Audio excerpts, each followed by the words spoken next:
All right. Hello, friends. How are you doing? I hope you guys are doing all right. Well, today we have a little bit of a continuation of prior videos where we are going to talk about a few more pitfalls in DeFi, but also a few other surprises that, still, for some reason, they just keep surprising me. So, you know what? I invite you guys to sit back, have a cup of coffee, and you know what?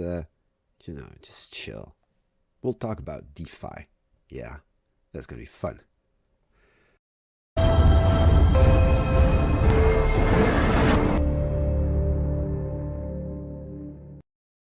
All right, guys, welcome back to the studio. So, what I would like to talk about today is a concept that is called rebase tokens, or widely known as ohm forks.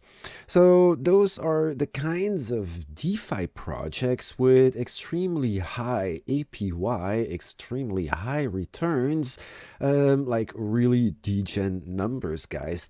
Let's start with the basics first. Yeah.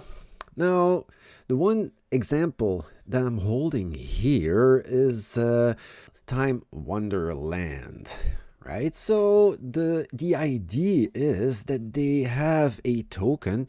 It was called the time token. Yeah, so that's right, the time token, and it rebases every 8 hours. So every 8 hours, when you have your tokens staked, then you just get some extra tokens on top of that. So that's really fun. Remember in the last video, we spoke about these things. Those systems look really good, but people tend to game the system. So eventually, price just went crashing down. But the idea was pretty sound, guys. Every 8 hours, price goes up. There's a treasury oversupply that creates a stable value that the protocol tries to aim towards, and then there is a minting system where you can mint the tokens cheaper. You can sell them for profit, or you can just buy the tokens and burn them, and that will also there are like a lot of systems. You have to get into the white paper if you really want to understand the ins and outs. But the thing is, it didn't work. Yeah. So Meta Reserve was one of the other Ohm forks, and guys, there have been so many Ohm forks, it's retarded. It's basically everything in blockchain. You can just copy and paste it, right? So basically, it's always the same system. You stake your tokens. There's a treasury where you can what is it? Bonds are being sold, LP fees, fill up the treasury, yada yada yada. There's just read into these things. It's always the same thing.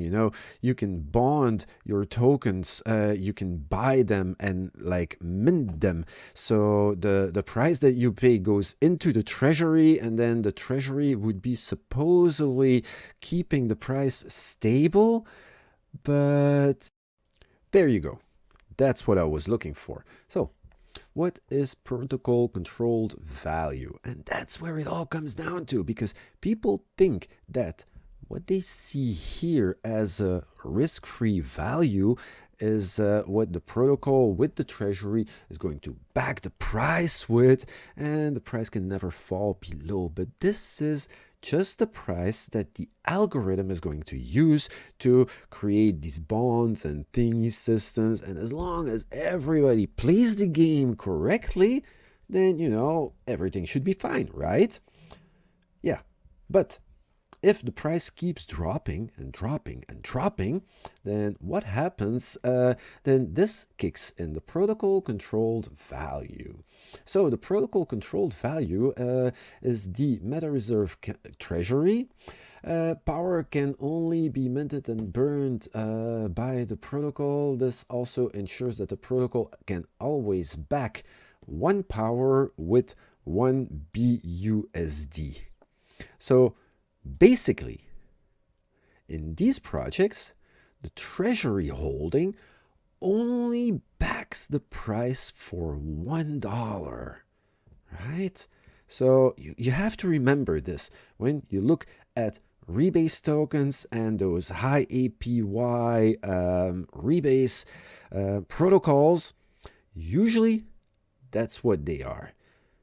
So after all this was gone downhill, then let's look at the old timers, the guys that started this stuff.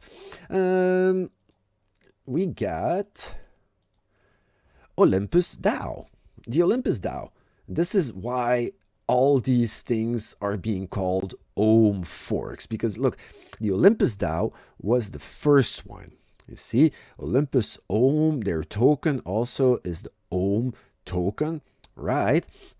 So they were the ones that actually started it. They went through a rough time, guys. The people who were holding this were not happy. Really, no. They had it really hard. But they also started with this crazy high, unsustainable APY of, I don't know, 100,000 or 80,000, 60,000% on a year. It was crazy, guys, unsustainable.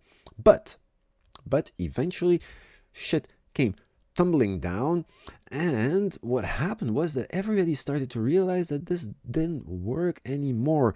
So they had to change their system. They became more a DAO. A DAO is a decentralized, autonomous organization. So it's more like a company being run with its token holders as working as shareholders, basically.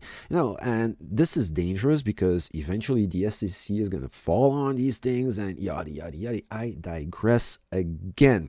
But eventually they had to realize that those high APYs were unsustainable.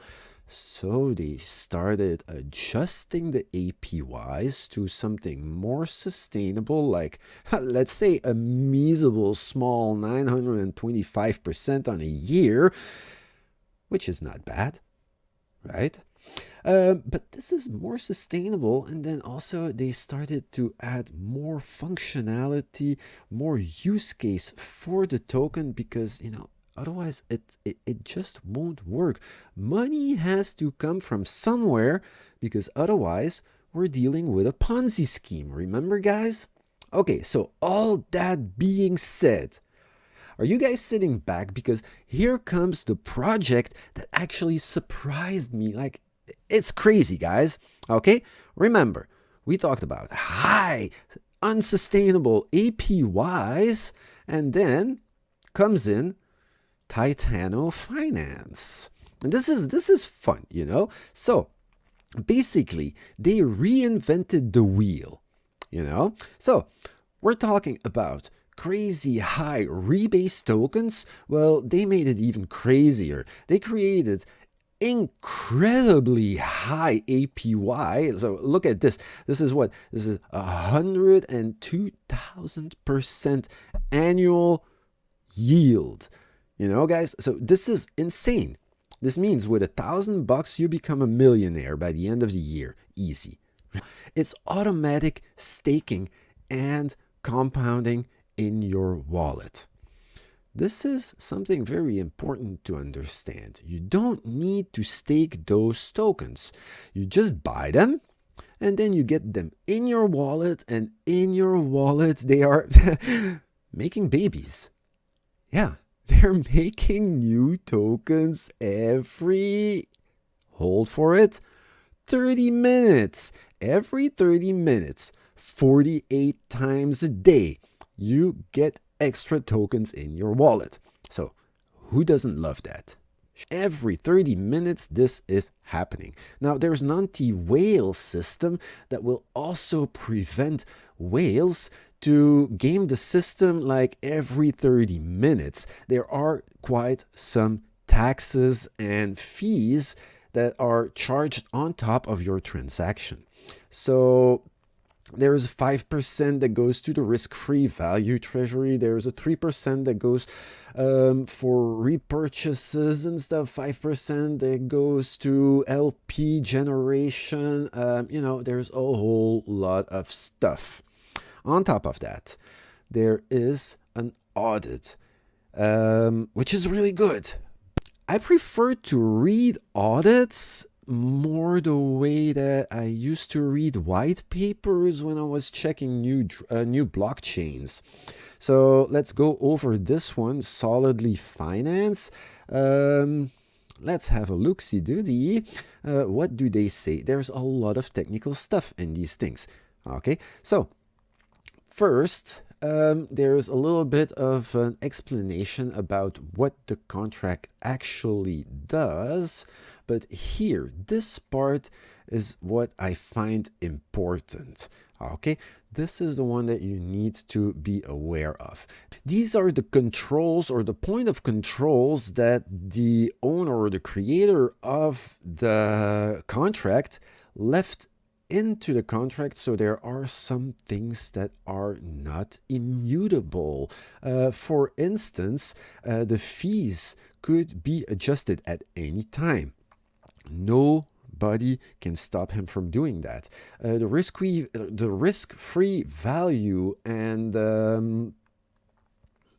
auto liquidity and treasury receiver addresses can also be changed at any time. So just read all this, guys, but remember that there is still quite some control being held in that protocol.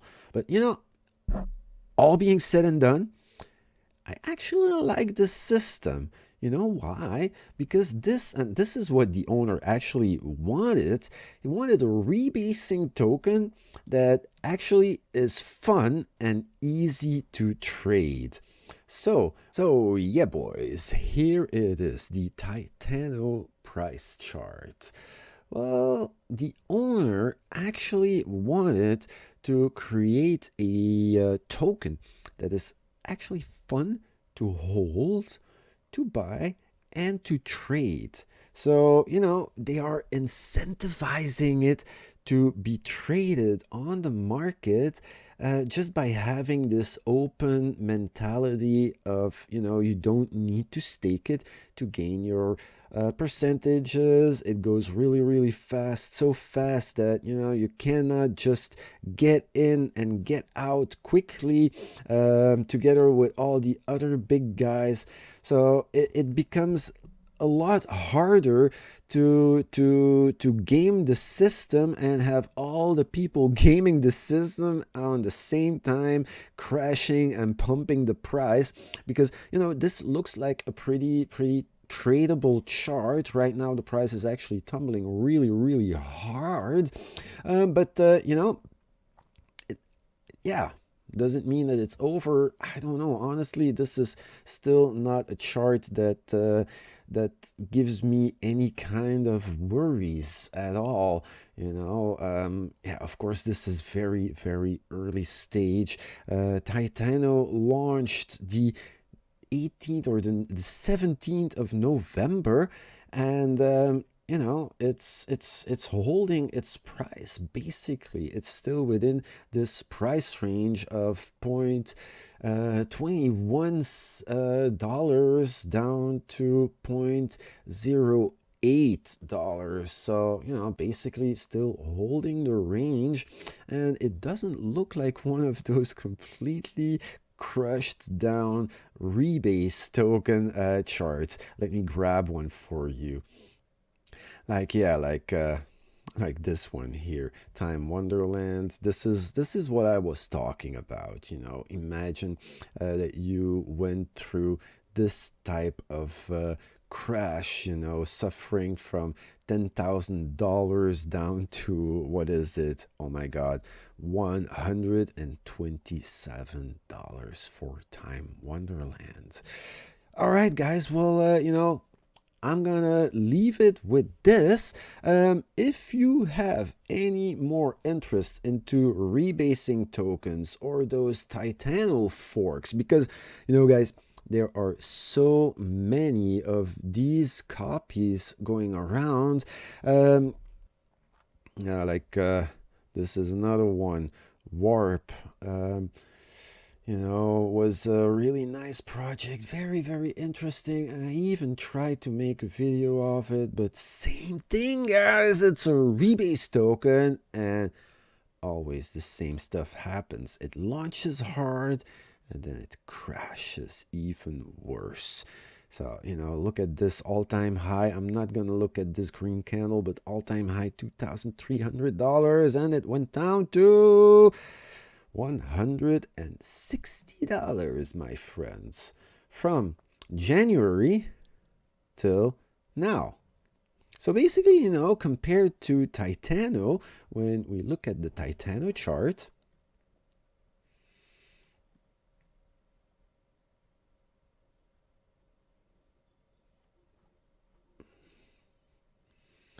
it's really not looking that bad, right? It is okay. It's still an early stage chart, and I can't predict the future. It could still, this could be the end right here. It could just tumble down and break. I'm not gonna say that it's impossible, but these things are experiments, and obviously it seems like the market reacts really well to these things. So, guys, I'm gonna sound off here. If you like these kinds of projects, then remember, leave a message down in the comment section.